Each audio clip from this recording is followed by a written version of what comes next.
saya Muhammad Rafli Hadi ingin memberikan informasi berita teraktual dan terbaru, yaitu yang pertama itu sebagaimana kepulangan Habib Rizik Syihab yang banyak sekali para jamaahnya yang ingin menjemputnya. Marilah kita simak berita tersebut. Kami dari Laskar Pembela Islam Mada DKI Jakarta siap memasangkan baliho raksasa imam besar kami Al-Habib Habib Rizik Syihab. Takbir! Silakan pasang baliho raksasa. Takbir! Takbir! Takbir! Maju bang.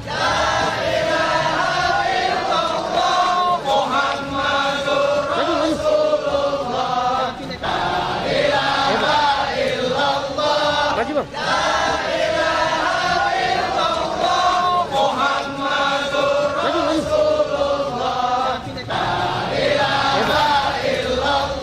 Maju bang.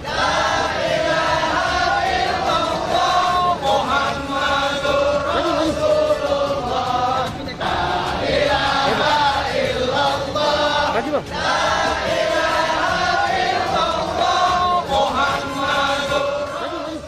Yaitu berita selanjutnya, sebagaimana Habib petinju yang telah pensiun mengecam Presiden Prancis, yaitu mengunggah sebuah postingan di Instagram, ada sebuah editan telapak kaki di muka Presiden Prancis.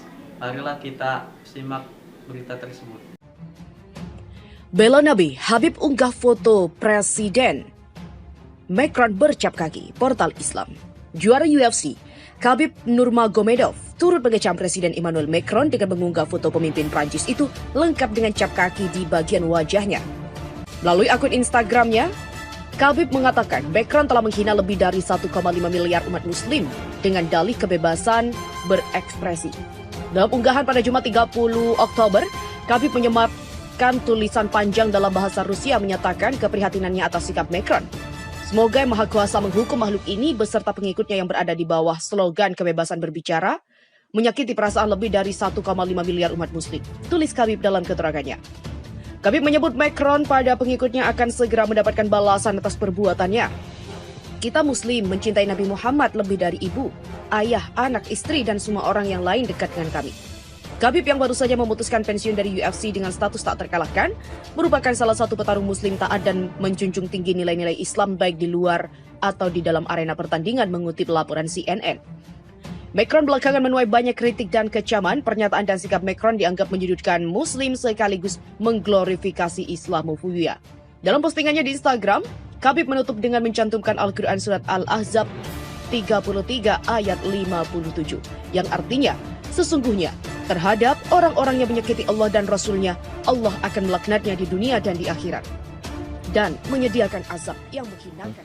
Yaitu berita selanjutnya, sebagaimana Presiden Jokowi takluk minta Prabowo untuk menjemput Habib Rizik Syihab. Marilah kita simak berita tersebut. HRS secara resmi juga mengucapkan terima kasih kepada Raja Salman bin Abdul Aziz, Kementerian Dalam Negeri Saudi Arabia, Kepolisian Saudi Arabia, serta kantor imigrasi yang memberikan perpanjangan visa sehingga resmi dan tidak ada denda apalagi overstay atau dugaan kejahatan lain. Saya jadi ingat kasus TKW yang membunuh majikan, WNI yang melakukan kejahatan seksual dan lain-lain. Negara hadir dalam pembelaan, menyediakan bantuan hukum, melakukan negosiasi dengan negara tersebut. Bandingkanlah dengan perlakuan terhadap HRS. Silahkan netizen beropini. HRS bukan bandar narkoba. Beliau mendatangi tempat maksiat dan menyelamatkan banyak pemuda dan pemudi yang terjerat asusila dan narkoba. Beliau melakukan ini di berbagai daerah dan tidak sedikit harta beliau habis untuk ini. HRS bukan koruptor, beliau justru menguatkan KPK dan mendukung sepenuhnya pemberantasan korupsi di Indonesia.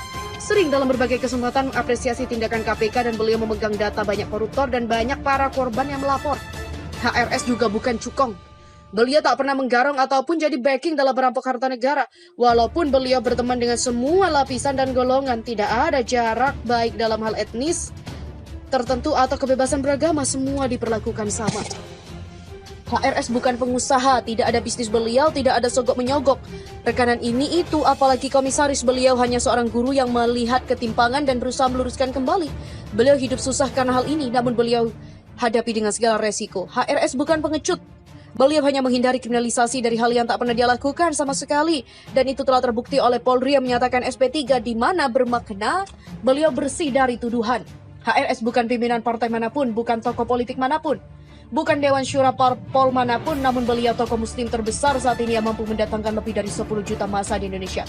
Siapa yang sanggup demikian? Sampai di sini saya menantang. Sekali lagi, saya sampaikan siapa yang sanggup demikian.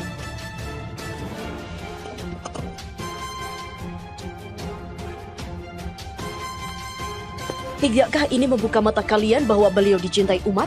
Silahkan. Seluruh pimpinan partai bergabung dan serukan untuk berkumpul dengan dana sendiri-sendiri untuk datang ke Monas. Silahkan. Sanggup? Ketika posternya dibakar serentak dari Papua sampai Aceh, hampir setiap sudut kita saksikan orang memajang posternya.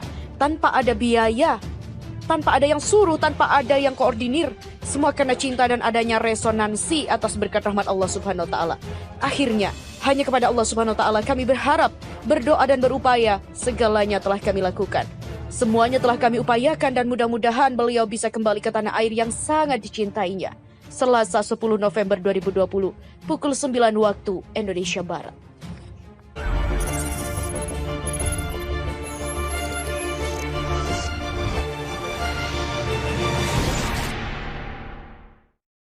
Sekian yang saya berikan informasi tersebut. Saya Muhammad Rafli Hadi ingin mengundurkan diri dan sampai jumpa.